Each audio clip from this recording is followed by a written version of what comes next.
गसाइगाव फरायसालिमायाव जोहोलाव नीलेश्वर ब्रह्मनि गोसोखां सान फालिदों। गुबुन गुबुन बोसोराव फालिबोनाय बायदि देग्लायबो 22थि जोहोलाव नीलेश्वर ब्रह्मनि गोसोखां सानखौ गसाइगाव फरायसालिमाया सानसेनि हाबाफारिजों मेहेरगोनाङै फालिदों। फुंबिलियाव फिरफिला बिरहोनायनिफ्राय जागायनानै खन्थाइ आवरायनाय, हरखाबै बुंनाय, जायगायावनो लिरनाय बादायलायनाय आरो जोहोलाव नीलेश्वर ब्रह्मनि देंखो रोजाबनाय बादायलायनाय, बेजों लोगोसे गेवलां मेलबो खुंफुंनाय जायो। हाबाफारियाव गसाइगाव फरायसालिमानि गोरायुंजों लोगोसे बिबुंगोरा आरो गसाइगाव फरायसालिमानि फरायसाफोरजों लोगोसे बादायारि महरै गासै गंबा फरायसालिमानि फरायसाफोरखौबो बाहागो लानायखौ नुनो मोननाय जादों।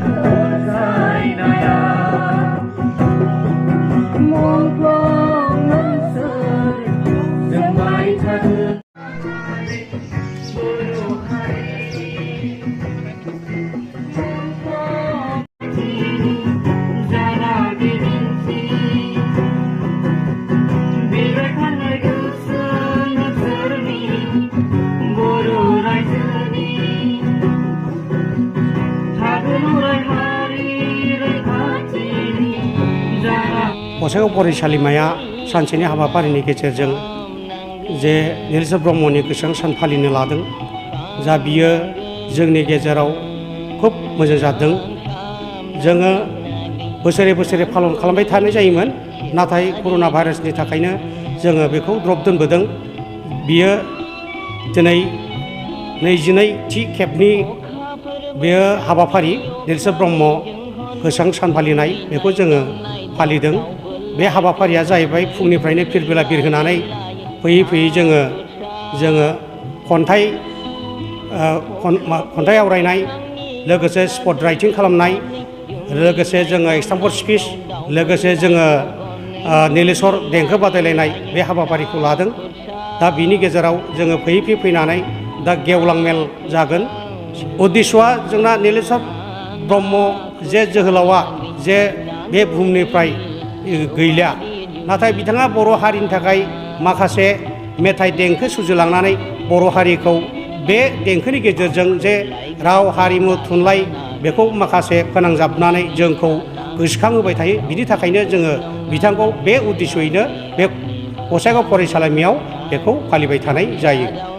जोंनि उद्देश्यआ बेनो, जुदि बुहुमाव थांनानै थानोबा, जुदि मास्टार रेस खालामनांगौबा मोनसे राव, हारिमु, थुनलाइखौ नांगौ। दा बिनिनो जे नीलेश्वर ब्रह्मआ जे जोंनि गेजेराव देंखोनि गेजेरजों, माखासे अडिशननि गेजेरजों, अल इन्डिया रेडिअ'नि गेजेरजों जे देंखो बोनानै बर' हारिनि जे हारिमुनि जे बोहैहोबाय, बेखौ जोङो जेब्लाबो गोसोखांबाय थानांगोन। आरो बिथांखौ जोङो जाहाथे इयुनाव बर'आ थांनानै थासान्दि जोङो बेखौ बिथांखौ गोसोखांनानै जोंनि राव, हारिमु, थुनलाइखौ सिबिनो हालाङो। जोंनि जेनेरेसनाबो जाहाथे बेखौ अरायबो फालिलांबाय थानो हागोन, बेखौ मिजिं थिनानै जों बे हाबाफारिखौ लानाय जादों। गासै बे बे फरायसालिमायाव जोंनि गेजेराव गासै 5-6 कलेजनिफ्राय फरायसुला फरायसुलि बिथांमोना जे नुजाफैदों। जेरैहाय जोंनि गेजेराव थिपखाय दङ, जुमदुवार दङ, आरो बेजों लोगोसे गोबां जोंनि बे लकेलनि हायार सेकेन्डारिनिफ्राय नुजाफैदों। बेजों जारागुरि कलेजनिफ्रायबो नुजाफैदों, आरो गबिन्दनिफ्रायबो नुजाफैदों, आरो दतमानिफ्रायबो नुजाफैदों। बिथांमोना जोंखौ हेफाजाब होनानै दिनै बे मेहेरगोनां जे नीलेश्वर ब्रह्मनि जे हाबाफारि, बेखौ मोजाङैनो मोजां जाफुंसार होलांबाय। আপোনাৰ সন্তান জিএনএম বা এএনএম নাৰ্ছিং পাঠ্যক্ৰমৰ বাবে আগ্ৰহী নেকি?